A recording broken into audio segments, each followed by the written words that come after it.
कभी सोचा है, फोन पर तूफान का अलर्ट आता है, सैटेलाइट, सुपर कंप्यूटर, सबने पहले ही बता दिया है। फिर भी हम खबरों में सुनते हैं कि इतनी चेतावनियों के बावजूद लोगों की जानें चली गईं। आखिर ऐसा होता क्यों है?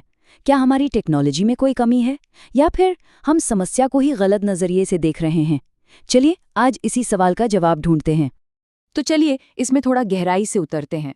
देखिए, सबसे पहली और शायद सबसे चौंकाने वाली बात जो हमें समझनी है वो ये है कि आपदाएं असल में प्राकृतिक होती ही नहीं हैं। हाँ, सुनने में थोड़ा अजीब लग सकता है, लेकिन आज की डिजास्टर रिसर्च का ये एक मूल सिद्धांत है। तो इसको ऐसे समझिए, भूकंप खुद में एक आपदा नहीं है, वो तो बस जमीन का हिलना है। आपदा वो तब बनती है जब हमारी बनाई हुई कमजोर इमारतें गिर जाती हैं और लोगों की जान ले लेती हैं। मतलब असली वजह भूकंप नहीं, बल्कि वो कमजोर इमारतें हैं। इसी को रिसर्च की भाषा में कहते हैं संवेदनशीलता या वल्नरेबिलिटी। और पता है, ये कोई नया आइडिया भी नहीं है। सालों पहले 1756 में लिस्बन में एक बहुत बड़ा भूकंप आया था। उसके बाद फिलोसोफर जीन जाक्स रूसो ने भी यही बात कही थी। उन्होंने कहा कि भाई, प्रकृति ने ये शहर नहीं बनाए थे। अगर लोग इतनी ऊंची घनी इमारतों में नहीं रह रहे होते तो नुकसान बहुत ही कम होता। ये वल्नरेबिलिटी का ही एक क्लासिक उदाहरण है। तो ये संवेदनशीलता आखिर है क्या? देखिए, ये उन सभी हालातों का एक कॉम्बिनेशन है जो किसी इंसान या किसी ग्रुप को किसी खतरे के लिए और ज्यादा असुरक्षित बना देती हैं। ये गरीबी हो सकती है, समाज में किसी का अकेला पड़ जाना हो सकता है, सही जानकारी की कमी हो सकती है, या फिर खराब सड़कें और घर हो सकते हैं। मतलब ये सिर्फ फिजिकल नहीं, बल्कि सोशल और इकोनॉमिक भी है। अच्छा, अब जब हम ये समझ गए हैं कि असली मुद्दा खतरा नहीं बल्कि हमारी संवेदनशीलता है, तो आइए देखते हैं कि हमारे आजकल के वार्निंग सिस्टम्स काम कैसे करते हैं। आज पूरी दुनिया में जो स्टैंडर्ड तरीका अपनाया जाता है उसे कहते हैं मल्टी हैजर्ड अप्रोच। इस सिस्टम का नाम है MHEWS, यानी multi hazard early warning system. इसका मकसद है कि एक ही सिस्टम से हर तरह के खतरे की चेतावनी दी जा सके, चाहे वो तूफान हो, बाढ़ हो या सूखा। दुनिया की ज्यादातर सरकारें आज इसी मॉडल को फॉलो करती हैं। MHWS एक 4 स्टेप वाली प्रोसेस पर काम करता है।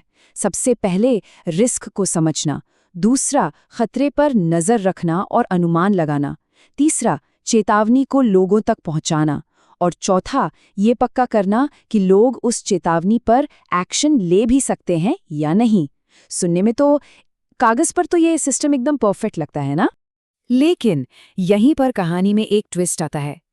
इस इतने सोचे समझे सिस्टम में एक बहुत ही बुनियादी कमी है, एक ऐसी कमी जो अक्सर बहुत भारी पड़ती है। तो सवाल यही उठता है कि अगर ये सिस्टम इतना ही अच्छा है तो फिर ऐसा क्यों होता है कि एकदम सटीक और टाइम पर दी गई चेतावनियों के बावजूद हजारों लोगों की जान चली जाती है? आखिर गड़बड़ कहाँ है?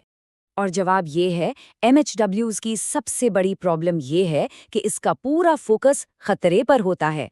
तूफान कितना तेज है, भूकंप की तीव्रता कितनी है, बाढ़ का पानी कितना ऊपर जाएगा, ये उन लोगों की असली जिंदगी, उनकी मजबूरियों और उनकी समझ पर फोकस ही नहीं करता जिन्हें ये चेतावनी मिल रही है। सीधे शब्दों में कहें तो ये सिस्टम तूफान के लिए बना है, इंसान के लिए नहीं। ये कुछ असल दुनिया के उदाहरण इस कमी को बिल्कुल साफ कर देते हैं। 1985 कोलंबिया वैज्ञानिकों ने लाहार यानी ज्वालामुखी के मलबे की चेतावनी दी। 20,000 से ज्यादा लोग मारे गए क्योंकि आम लोगों को लाहार शब्द का मतलब ही नहीं पता था। 2013 फिलीपींस स्टॉर्म सर्ज की चेतावनी दी गई, 6,000 से ज्यादा मौतें हुईं। जिंदा बचे लोगों ने बाद में कहा कि अगर सुनामी बोला होता तो वो घर छोड़कर भाग जाते। और 2021 अमेरिका बवंडर की चेतावनी पहले ही मिल गई थी, फिर भी एक फैक्ट्री के मजदूर मारे गए क्योंकि उन्हें डर था कि अगर काम छोड़ा तो नौकरी चली जाएगी। हर केस में चेतावनी टेक्निकली सही थी, पर इंसानी हकीकत को समझने में फेल हो गई। तो अगर मौजूदा सिस्टम में इतनी बड़ी खामी है तो इसका हल क्या है? यहीं पर एक नए और कह सकते हैं कि एक क्रांतिकारी आइडिया की एंट्री होती है जो समस्या की जड़ पर काम करता है। इसे कहते हैं AVWS, यानी ऑल वल्नरेबिलिटी वार्निंग सिस्टम। अब ध्यान दीजिए, ये MHEWS को रिप्लेस करने की बात नहीं करता, बल्कि उसे पूरा करता है, उसे और बेहतर बनाता है। इसका बस एक ही मूल मंत्र है, वार्निंग सिस्टम को खतरे से नहीं बल्कि लोगों और उनकी कमजोरियों को समझकर शुरू करो। ये 2 बहुत ही सरल लेकिन बहुत पावरफुल सिद्धांतों पर काम करता है। पहला, एक ही खतरा अलग अलग लोगों के लिए अलग अलग मायने रखता है। जैसे हीट वेव की चेतावनी का मतलब जो एक खुले में काम करने वाले मजदूर के लिए है, वो एयर कंडीशन्ड ऑफिस में बैठे इंसान के लिए बिल्कुल नहीं है। दूसरा, अलग अलग खतरे एक जैसे लोगों के लिए एक जैसी मुश्किलें पैदा कर सकते हैं। जैसे एक दिव्यांग व्यक्ति को घर खाली करने में वैसी ही परेशानी होगी, चाहे खतरा आग का हो, बाढ़ का हो या फिर भूकंप का। तो इस सोच में बदलाव का प्रैक्टिकल मतलब क्या है? इसका सीधा मतलब है कि हम वार्निंग सिस्टम को देखने का अपना नजरिया ही पूरी तरह से बदल दें। देखिए, जो पुराने वार्निंग सिस्टम्स हैं वो लास्ट माइल की प्रॉब्लम पर फोकस करते हैं। मतलब एक बनी बनाई चेतावनी को ज्यादा से ज्यादा लोगों तक कैसे पहुंचाया जाए। लेकिन ये नया तरीका फर्स्ट माइल अप्रोच कहता है कि चेतावनी सिस्टम को शुरू से ही लोगों के साथ और उनके लिए डिजाइन करो। फर्क सिर्फ मैसेज भेजने का नहीं है, फर्क एक ऐसा सिस्टम बनाने का है जो शुरू ही इंसानों की जरूरतों को समझकर हो। और ये स्लाइड इस पूरे आइडिया को बहुत अच्छे से समझाती है। खतरा आधारित सिस्टम यानी MHEWS गलत नहीं है, वो बहुत ज़रूरी है, उसकी साइंस बहुत ज़रूरी है, लेकिन वो अधूरा है। उसे एक बड़े फ्रेमवर्क, एक वर्नरेबिलिटी फर्स्ट फ्रेमवर्क यानी AVWS के अंदर काम करना होगा। मतलब साइंस को लोगों की सामाजिक सच्चाइयों के साथ जोड़ना ही होगा। तो ये पूरी बात हमें एक बहुत ही पावरफुल सवाल पर लाकर छोड़ती है।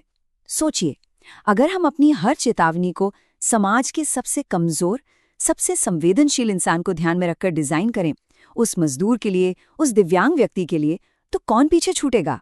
शायद कोई भी नहीं। और शायद यही वो तरीका है जिससे हम ऐसी चेतावनी प्रणालियां बना सकते हैं जो सिर्फ तूफानों को नहीं बल्कि इंसानों को भी समझती हैं।